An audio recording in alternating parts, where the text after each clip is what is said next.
വീട്ടിൽ അസിത്താത്തിയും മക്കളൊക്കെ പാർക്കാൻ വന്ന സമയത്ത് തൂക്കുവാലം കാണാൻ പോയാലോ എന്ന് വെറുതെ ഒന്ന് ചോദിച്ചതാണ് കേട്ടോ. ചോദിച്ചപ്പോഴേക്കും എല്ലാവർക്കും ഭയങ്കര ആവേശമായിരുന്നു കേട്ടോ. കുട്ടികളും കണ്ടിട്ടില്ല, അതുപോലെ തന്നെ ചിന്നയും കുക്കൊന്നും കണ്ടിട്ടില്ലായിരുന്നു. അങ്ങനെ എന്താക്കി നട്ടു ഉച്ചക്ക് ഓരും കൂടിയിട്ട് പോവാണ് കേട്ടോ. ഉച്ചക്ക് പോകാൻ കാരണം വൈകുന്നേരം 3:30 ബസ്സിന് അസിത്താത്തൊക്കെ പോകണം കേട്ടോ. അപ്പം അതിൻ്റെ മുമ്പ് നമുക്ക് തിരിച്ചെത്തും വേണം. അങ്ങനെ ആ 12 മണി സമയത്താണ് കേട്ടോ നമ്മൾ ഇറങ്ങിയിട്ടുണ്ടായിരുന്നത്.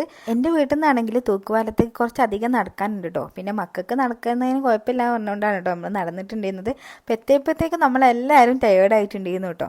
അങ്ങനെ ഇതാ ചിന്നും കുക്കും ഹസ്തത്തേക്ക് ഫ്രണ്ടിലും എത്തി, ഞാനും ഇച്ചുവൊക്കെയാണ് കേട്ടോ ബാക്കിലായിട്ടുണ്ടായിരുന്നത്.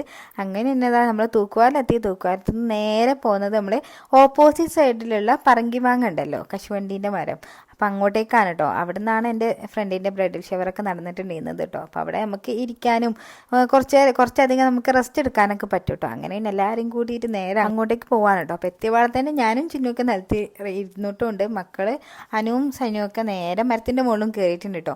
പിന്നെ ഇച്ചുവിന് ഏതാ കുക്കുമൊക്കെ ഊഞ്ഞാലാട്ടുന്നതാണ് കേട്ടോ. അപ്പോൾ ഊഞ്ഞാലുള്ളതുകൊണ്ട് തന്നെ ആൾക്ക് ഭയങ്കര ഇൻട്രസ്റ്റ് ചെയ്യുന്നു കേട്ടോ. കുറച്ച് കഴിഞ്ഞപ്പോഴത്തേക്ക് ആകാനുള്ള സ്വഭാവമൊക്കെ മാറി തുടങ്ങിയിട്ടുണ്ടായിരുന്നു കേട്ടോ ഇച്ചുവിൻ്റെ. പിന്നെ നമ്മൾ കുറേ ഫോട്ടോസും കാര്യങ്ങളൊക്കെ എടുത്തിട്ടുണ്ടായിരുന്നു കേട്ടോ. അതൊക്കെ ഞാൻ അപ്ലോഡ് ചെയ്തിട്ടുണ്ട് നമ്മൾ ഇൻസ്റ്റയിലും അതുപോലെ തന്നെ വാട്സപ്പിലൊക്കെ ആയിട്ട് അപ്ലോഡ് ചെയ്തിട്ടുണ്ടായിരുന്നു കേട്ടോ. പിന്നെ അതാ കുറേ നേരം അവിടെ സ്പെൻഡ് ചെയ്തതിന് ശേഷം തിരിച്ച് വീട്ടിലേക്ക് പോകാൻ കേട്ടോ. അപ്പോൾ പോകുമ്പം ഷമീർഖാൻ്റെ ഓട്ടോറിക്ഷയൊക്കെ വിളിച്ചിട്ടുണ്ടായിരുന്നു. അപ്പോൾ ഇത്രയേ ഉള്ളൂ നമ്മുടെ ഇന്നത്തെ വിശേഷം. ഇഷ്ടപ്പെട്ടാൽ ലൈക്ക് ചെയ്യാൻ മറക്കല്ലേ.